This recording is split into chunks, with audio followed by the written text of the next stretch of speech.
Long-range strikes by the Ukrainian armed forces on Russian territory have given new impetus to negotiations on ending the war. That is the opinion of U.S. Secretary of State Marco Rubio. According to him, the situation on the front line has changed over the last few months. And indeed, it is pointless to hide the obvious because, according to the Financial Times, Ukrainian drones have disabled more than 30% of Russia's actual oil refining capacity. Strikes on Wildberries logistics centers have also had a tangible effect. The Russian newspaper Kommersant reports in just half a year, the number of enterprises in the e-commerce sector in the country has decreased by more than 23,000. All of this is the result of the 40-day operation announced by President Volodymyr Zelensky aimed at forcing Moscow to end the war. We'll talk about its initial results now. As already mentioned, the situation in the oil sector is not the best for the Kremlin. Queues at gas stations and fuel shortages have become the norm for Russians.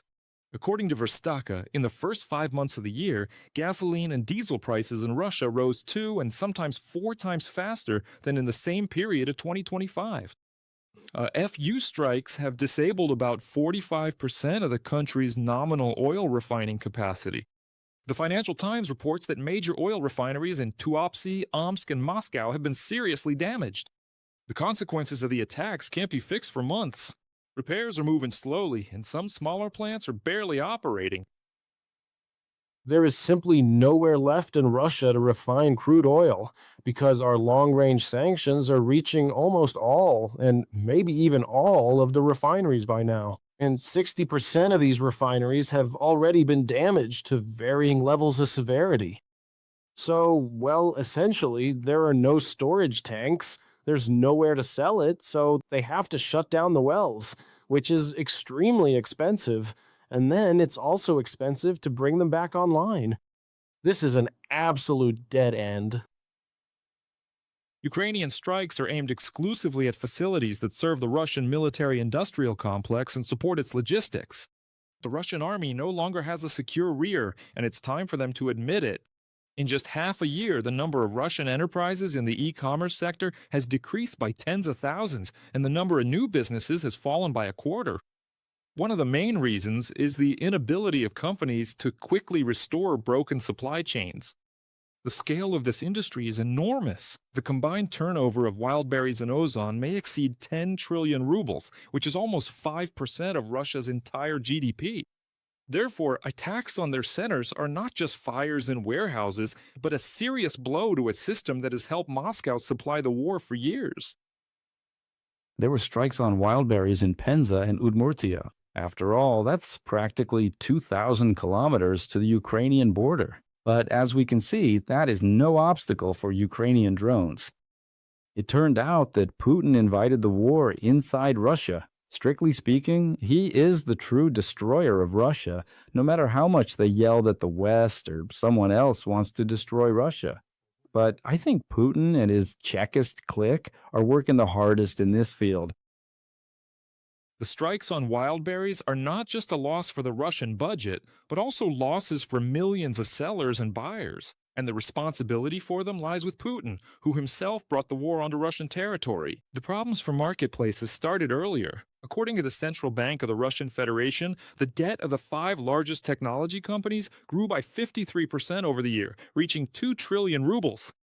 Debts are accumulating faster than the business is growing, and a significant portion of borrowed funds is going toward warehouses and logistics. Strikes on this infrastructure could affect not only trade, but also the Russian banks that financed it.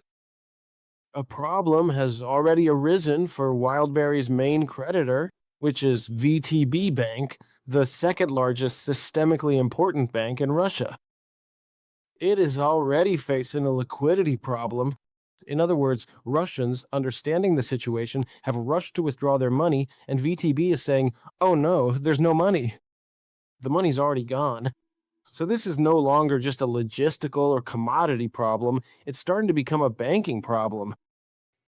The Guardian writes that Ukraine's successes in bringing the war onto the territory of the Russian Federation could have changed the Trump administration's attitude toward Kyiv.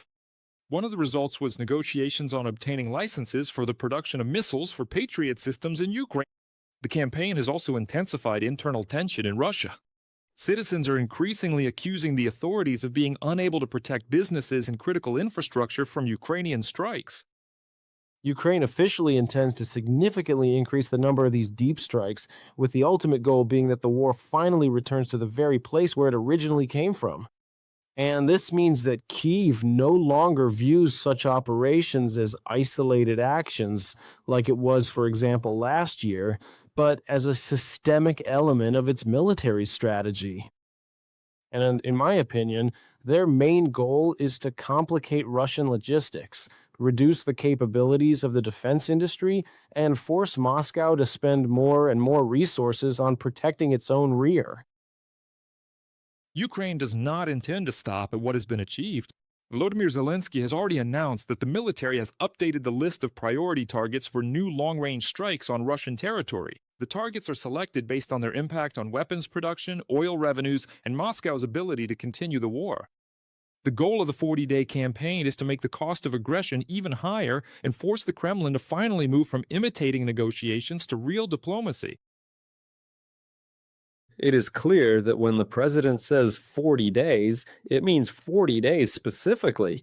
That is, an operation is underway that aims to compel Russia to start approaching the negotiation process constructively, rather than imitating or sabotaging it.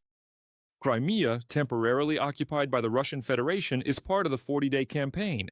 And as the spokesperson for the Ukrainian Volunteer Army notes, strikes on the peninsula will continue even after the announced 40 days have concluded. This is a multi-stage operation to isolate the temporarily occupied peninsula from Russia, disrupt fuel supplies, maritime logistics, and military provisioning.